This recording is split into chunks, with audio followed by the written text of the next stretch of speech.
mo rí tí ẹnìkan sọ pé àwọn tó bá jẹ́ single kí wọ́n má kọ́lé kí wọ́n má ṣiṣẹ́ gidi comfort 2 for erama kí wọ́n má ra mọ́tò kí wọ́n má bẹ̀rẹ̀ business kí wọ́n má jẹ́ CEO nítorí wípé ní kán sáà dúró síbẹ̀ títí tí wọ́n fi lọ́kọ ńgbọ̀n bá lọ́kọ tán ni kí wọ́n tó soríire. Ẹ dákun, irú ẹ̀kọ́ òdì wo nìyẹn? What type of lifestyle is that? Majority àwọn èèyàn tí wọ́n ní ayọ̀ tí ọkọ tán fẹ́ náà ní ayọ̀ lẹ́nìí, they are people that have built themselves when they were singles. Kò ń ṣe gbogbo èèyàn ló máa marry early in life. That is the reason why we tell our teenagers to do what? To keep themselves fún Ọlọ́run àti fúnra wọn. Because you don't know what the future holds for you. You don't know how many years you have to wait on the Lord. Kì í ṣe gbogbo ẹni tó ń gbìyànjú tí nǹkan tó ń fẹ́ tí ò tí ì tẹ́ lọ́wọ́, kì í ṣe pé gbogbo wọn ni wọn ò gbìyànjú.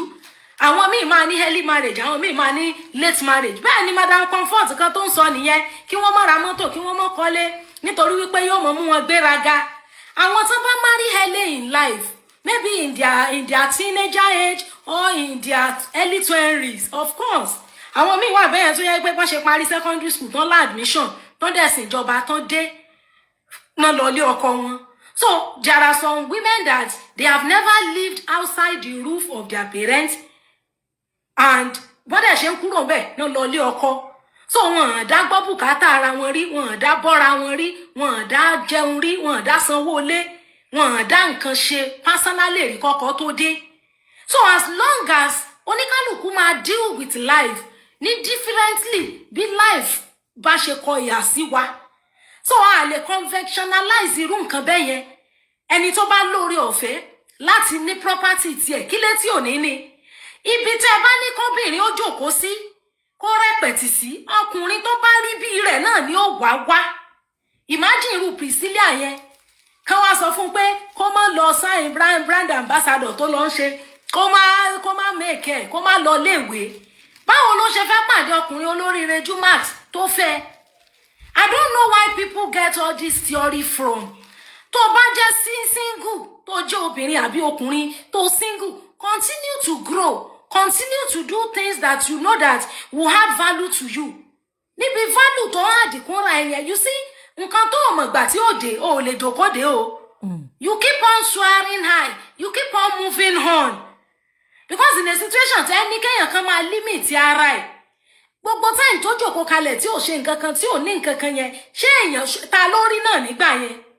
So èmi feel pé gbogbo orú àwọn nǹkan báyìí nítorí pé bóyá pátá kan ló sọ, and they will digest it and they will see it as a normal thing. Once you are paying, you have house of your own, you are paying rent by yourself, you have houses, you have cars, you will believe that you are independent. Excuse me, sharing humility is a virtue. Èèyàn tó bá humble, why can't you teach your people humility? Because tẹ́ bá ń sọ yẹn, ó mì pé ẹ̀ proof fún wa pé gbogbo àwọn ọkùnrin tẹ́ ń train bẹ́ẹ̀ yẹn, they are men that has low self-esteem. They are men that don't have confidence. Because when you are teaching ladies like that, then ó mì pé àwọn half-baked ọkùnrin tó ní confidence lẹ́ ń teach. Àwọn tó ní low self-esteem, àwọn narcissist. Unfortunately, ayé ò jókòó sójú kan. Ṣé báyé ṣe rí ní 10 years ago ló ṣe rí nísìn? Tẹ́nìkan wá dé tá máa sọ fáwọn sisters pé ẹ mọ́ lọ, ẹ mọ́ ra mọ́tò, ẹ mọ́ kọ́lé. Nítorí wípé àwọn ọkùnrin tẹ́ ń groom náà, they are low life ọkùnrin. It cannot work. Why can't you tell them to spread their tentacles? If you want to go back to school to acquire more degrees, go back. If you want to learn a skill, learn a skill. If you want to start a business, go ahead. You can become a CEO as a young lady. Employers of labor as a young lady. It doesn't stop you or a man that wants to come for you. So when you don't buy your car, don't build your house. Ibẹ̀ ló máa limit ara ẹ̀ sí. Ọ̀pọ̀lọpọ̀ àwọn obìnrin tí wọ́n ní ayọ̀ dáadáa lẹ́nìí, nǹkan ti build fúnra wọn nígbà kan ti wà ní single lọ́pọ̀lọpọ̀ wọn jẹ. Èèyàn mélòó ló ní opportunity pé kọ́kọ́ establish ẹ̀? Murisiku Hamzat, thank you for the article. Kì í ṣe gbogbo obìnrin ló ní lọ́ọ̀kì pé kọ́kọ́ establish ẹ̀. Ntóbìnrin mi ń jẹ lénìí, ntó ti build látìgbà tó ti wà lábẹ́ àwọn òbí ẹ̀ ni. Tàbí nígbà tó ti wà single, tó ti wà independent. Because that is when you can have time to spread your tentacles, to start different businesses, to do a whole lot of things. Nígbà tí ẹ̀kan bọ́ máa ń ti púpìtì tó ní káwọn àwọn sister kí wọ́n má kọ́lé kí wọ́n má ra mọ́tò kí wọ́n má ra ilẹ̀ kí wọ́n má ra property ẹni tí parent ẹ̀ kọ́lé sábúlé tó dẹ̀ jẹ́ graduate sábúlé yẹn ló máa gbé iṣẹ́ wo ló wà lábúlé tó fẹ́ ṣe tí ó fi lè nawọ́ sáwọn òbí ẹ̀ náà kó lè ra àlùbáríkà fúnra rẹ̀ ṣebí yóò lọ city yóò lọ bẹ̀ náà ni tó bá dẹ̀ rí dé city tó bá rí ṣe alálùbáríkà ṣe kó tiẹ̀ tó di pé yóò nílé níbẹ̀ yóò kọ́kọ́ rent ilé tí ọmọ dáwó olé san ná kí lè tẹ́ ẹ̀ mọ preach reality why tẹ́ ń ba yé àwọn èèyàn jẹ́ for heaven's sake ẹni torí èèyàn kan ti jẹ́ single kó má kọ́lé tiẹ̀ kó má dúró de ta ní dúró de kì í ṣe pé bóyá o bímọ tó ránṣẹ́ tó ń dúró de tí ó padà wá ọkùnrin tó mọ̀ gbà tí ó dé ó mọ̀ pé báyìí ẹ bá ṣe dẹ̀ sí bẹ́ẹ̀ lọkùnrin tí ó wọ ẹ wá ṣe máa dẹ̀ tó bá jẹ́ Dundee United dọ̀gẹ̀lẹ̀ lúná tó jẹ́ liability tó wúlò tó lóun expect ọkùnrin kan tí ó wà gbáyé ẹ̀ ga you see this is where the problem lies because tẹ́ ẹ̀ bá jẹ́ káwọn èèyàn mọ̀ wípé ní whatever thing you have built for yourself is going to serve as a foundation for you èèyàn méjì tó ń relate papọ̀ Bible says two are better than one kí two tó better than one each of the individual one even apart from the opposite gender ń sìn kó jẹ́ ọ̀rẹ́ méjì kan ọ̀rẹ́ tí ò ní kankan tó fẹ́ offer rẹ tó ṣe pé parasite ni àwọn tán ti wà saturated táyé wọn ti wà saturated méjì they already have peace they have grace they want to give to you they are not looking for you to give them if you are single and you have bitterness in your heart take care of that bitterness tó bá heal you will only make somebody that is coming into your life to be bitter because bitterness yẹn ló máa pour into the life of that person that's why people transfer aggression because wọn ti wà healed èèyàn tó bá jọkùnrin àbóbìnrin tó jẹ́ single let him or her first of all sit down kó rí i pé life òun ó right pẹ̀lú Ọlọ́run ìṣòro tó bá lè solve as single marriage kan ló máa bẹ́ẹ̀ solve ẹ̀ má tanra ẹ jẹ the problem that you cannot solve either financial problem spiritual problem or solve any other thing tó bá fi pé ọkùnrin kan tó tí ó fẹ́ ọ ni ó ṣẹ̀ṣẹ̀ wá fún ọ lówó tó ṣẹ̀ṣẹ̀ wá fi dè èèyàn you will only frustrate the life of the man that is coming because you don't have any assets you are just a liability looking for somebody to ma acquire ẹ tó ma náwó lé ẹ lórí how can somebody come and say that don't acquire anything o just sit down be expecting a man what kind of man will come for you the kind of man that is even lower than you are is the one that will come yes so ẹ ti rí wípé irú èèyàn yẹn gan ó wà intimidated ni that type of a preacher is he has been intimidated beyond intimidation and is looking for who to intimidate because now ẹni kí àwọn sisi yín kí wọ́n mọ̀ lọ ṣiṣẹ́ kọ́mọ jẹ́ CEO because téèyàn bá ń ṣiṣẹ́ dáwọn level kan tọ́lọ́n bá ń gbọ́wọ́ èèyàn ga tó bá yá iṣẹ́ yẹn wà need more helping hands you need to employ more labor before you know it to become a boss ẹ wá ní tó bá ti single kí wọ́n má ṣe yẹn nítorí wípé wọ́n mọ̀ wò wípé ní àwọn onídìí ọkùnrin mọ́ that means that kí lẹ wá ń preach that means you are not preaching humility fruit of the spirit is not part of your sermon because you believe that pride will fall on them automatically there is no how you will be teaching the right message and you will be afraid that God has blessed somebody with material things. Humility or pride is not associated with material things because there are some people that are poor and they are still proud. Why can't you teach humility? Why can't you teach them respect together with what they have? But because a whole lot of you self gan ten sogun oye yin ẹ wá ní kéèyàn kan mọ́ ṣiṣẹ́ kó mọ́ ní nǹkankan kó sáà mọ́ rùn pa títí in the next 10 years ìtọ́kọ̀ ò bá wá ńkọ́ ẹ ti jẹ́ káwọn obìnrin yẹn kan rí àwọn ọkùnrin yẹn bíi pé àwọn ni alpha and omega that is why men will just abandon house á kàn kúrò ńlé ni nígbà tí bùkátà bá ti fẹ́ ba yé ẹ̀jẹ̀ you don't let them know that you yourself there is a lot of things you can do for yourself by yourself until somebody will come and compliment you sọ yẹ fún wọn ẹ wá sọ pé nítò tẹni kí wọ́n mọ kọ́lé kí wọ́n mọ ní mọ́tò kí wọ́n ṣàjòkó kí wọ́n mọ retí ọkùnrin ifun irú èèyàn tó bá ṣe bẹ́ẹ̀ yẹn dìlítù tó bá ní ọkùnrin á tún wá gbà náà ni because ẹni tí ò gbìyànjú tó jókòó sójú kan omi adágún ni so tell them to spread their tentacles so that they will be able to even achieve more.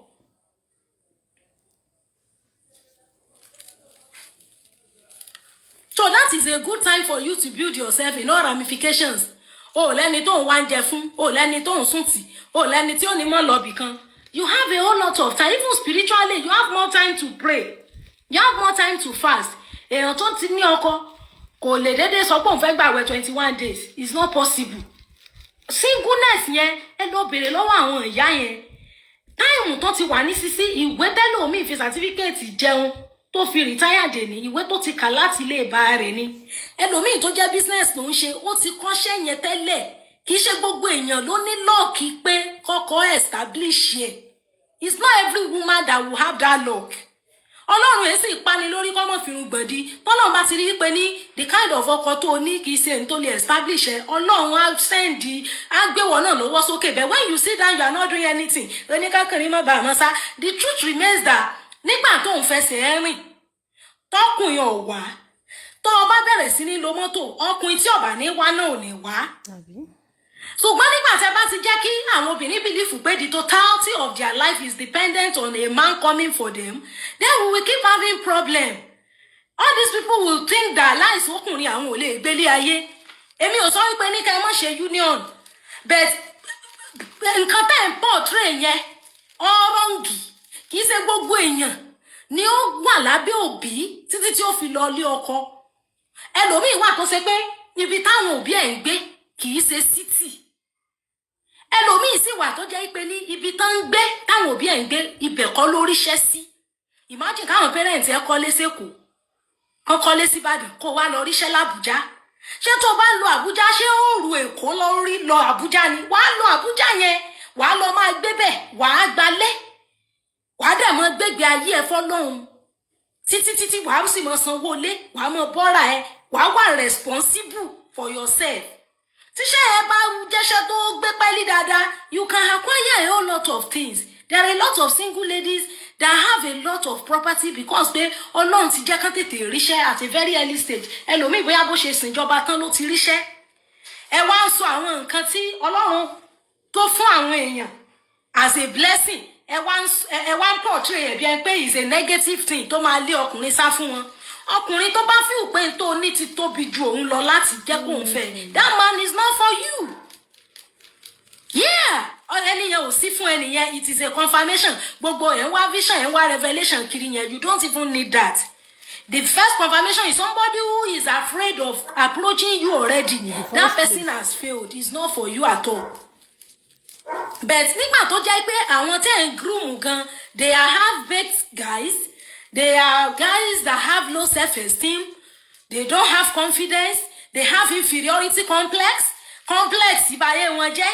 Then they will not have confidence. When they see a blessed person, somebody that God has helped to be successful, either academically, financially, spiritually, materially, in all ramifications, ẹ̀rù máa bà wọ́n because òun ò tí attain level yẹn. Wàá wá torí ẹnìkan tí ò tí mọ̀ tó ò rírí tó ọmọ ìgbà tí ń bọ̀ gan. Wàá wá limit ara ẹ.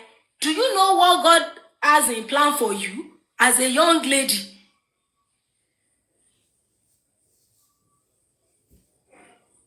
Only some pastors will advise them to keep going to school to acquire more certificates in knowledge instead of establishment or build houses, so that men will not be running away from them. Can you imagine? Gbogbo àwọn sisters tán ti gbó tán ti over 40 kan tán wà ní ṣọ́ọ̀ṣì tó ṣe yí pẹ́sẹ̀ náà fi ń rìn. Ṣé torí ṣé àwọn èèyàn kílẹ̀ tọkùnrin ò wá fún wọn? Ń gbọ́ ní tẹ bá nílé tẹ ní mọ́tò mẹ́wùú náà kàn. Àwọn tí wọ́n ń fẹsẹ̀ rìn tán lọ́kọ náà nǹkan àbí òsáwọn tán pọ̀ tán sì tún lọ́kọ. Kò sí wọn ṣọ́ọ̀ṣì. Madam Comfort, when did that mean your success is already intimidating him? Benny, Larry Fem, success yẹn ti wà yín, ó ti intimidate already. Before you know it, he will turn to be a narcissist. Gbogbo tó bá kíyèsára irú ọkùnrin bẹ́ẹ̀ yẹn kò ní jẹ́ ó tẹ̀síwájú, ò ní ní lọ síwájú nínú ilé rẹ̀. Lèmi ṣe wò pé àwọn preachers yẹn wọ́n ní a whole lot of things láti ṣe. Why can't you teach people that every day you will be seeing those who are more than you? Learn how to be able to live in an heterogeneous society.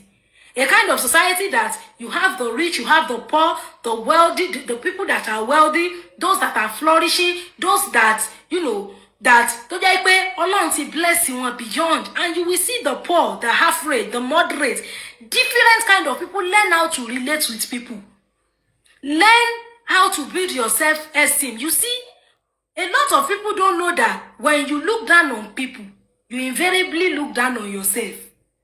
For example, you see somebody that dress so poor or is wearing material that is not an expensive material. Or the material yẹn ó cheap ju ti ìwọ lọ. You now look down on that person because of that. The day you see somebody that dresses more than you, you look down on yourself as well. Because you have seen dressing and material things as a measurement for status. That's why when you see somebody using a very big car, you say, these ones are okay. Or maybe your car is a big one, and you see somebody using a small car, and you use that car to rate that person. You think you are better.